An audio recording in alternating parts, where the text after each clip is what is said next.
This is Optimal Finance Daily, episode 1596, The Internal Financial Struggle by Andrea Joy of SavingJoyfully.com. And I'm your host and personal finance enthusiast, Diana Merriam. This is a show where I narrate posts from your favorite personal finance bloggers, with their permission, of course. It's as if these authors all wrote these amazing songs, and I get to perform the covers. For now, let's get to today's post as we optimize your life. The Internal Financial Struggle by Andrea Joy of SavingJoyfully.com. From the first time I received a paycheck at the age of 16, the internal financial struggle has been a tough one. For the majority of my life, I've made the wrong decisions financially. It wasn't until my mid-20s that I started really getting more serious about my finances. Throughout this time, the very best education that I've received on my finances has been through all of my countless mistakes. The internal financial struggles. It's hard to look back some days on the choices that I made when I was younger, but I choose to for a reason. I learn the best in every area of my life when I'm faced with my failures and regret. Poor decisions and the consequences of those decisions can teach an incredible lesson. Through these experiences, I often receive a solid education on what I never want to do again. Life has a way of helping us to learn these lessons and grow if we allow ourselves to accept the truth. I could choose to blame circumstances in my past for my life and financial failures, but I don't. I'm both the one responsible for my past mistakes and the one responsible to build a better future. I've discovered that experiencing failure like I have has been the best way for me to learn. I realize that I'm not perfect and every lesson learned is one I will grow through. Don't get me wrong, I still fear failure, but my relationship with failure has changed a bit. I now have a healthier acceptance for failures and a realization that failure is not an end, but an opportunity for a new beginning. Failures in life that taught me the most. Number 1, not asking enough questions while learning something new. Number 2, failing to communicate when I needed more clarification for fear of looking inexperienced. In all these situations, I was.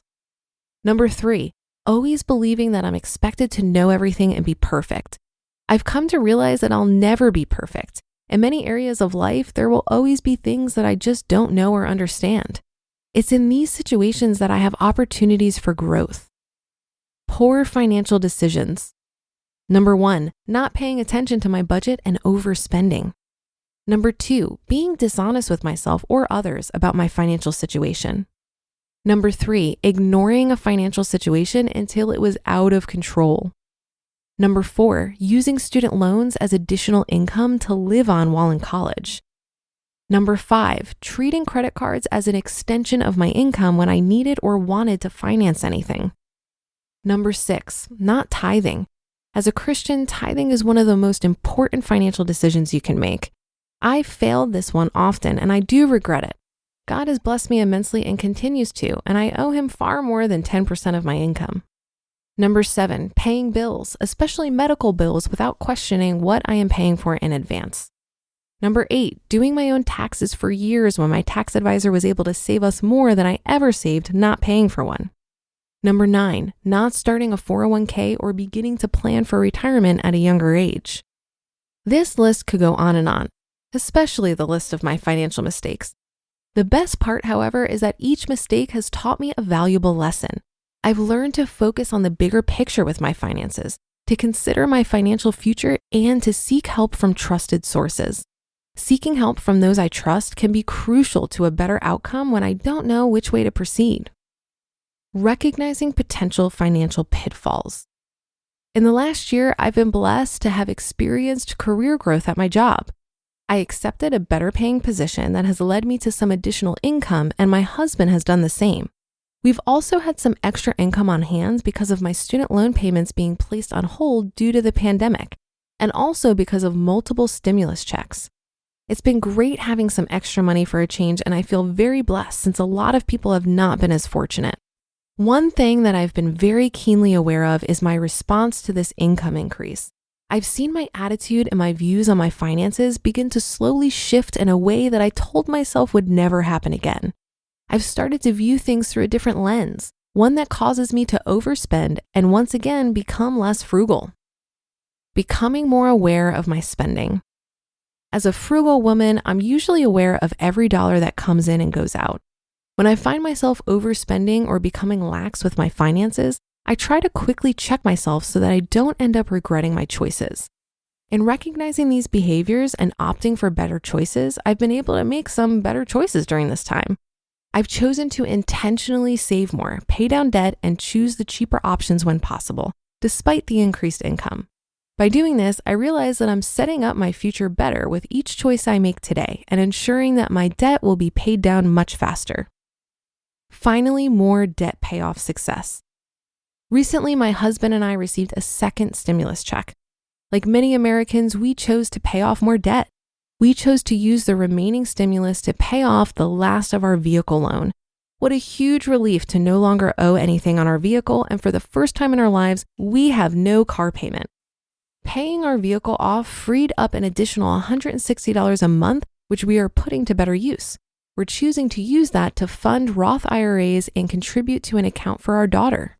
It might be hard sometimes to keep the internal financial struggle in check, but it is possible. If I can keep this internal financial struggle from controlling me, I know that you can also. Remember, your struggles are not the end. If you've made financial mistakes, it's not the end. Remember that every mistake has a lesson to teach, and every lesson learned leaves you wiser than before. Accept the lessons and choose to grow through these experiences. You never know, you might be able to help someone someday prevent the same costly mistakes. You just listened to the post titled The Internal Financial Struggle by Andrea Joy of SavingJoyfully.com.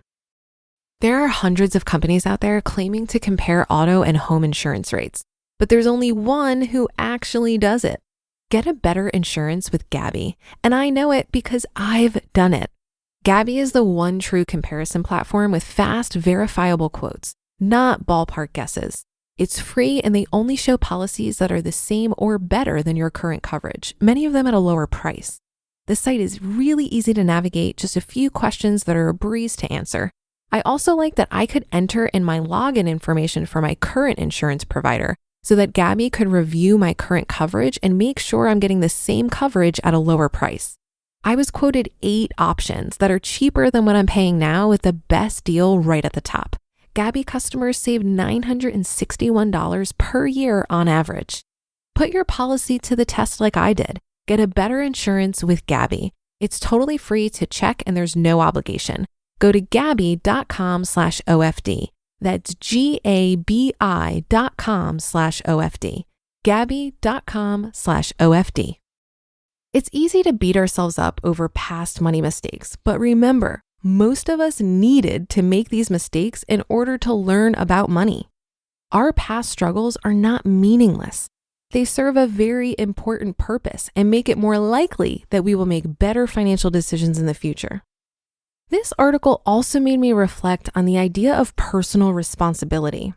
Sometimes we find ourselves in circumstances that aren't our fault, but we still need to take responsibility and navigate them.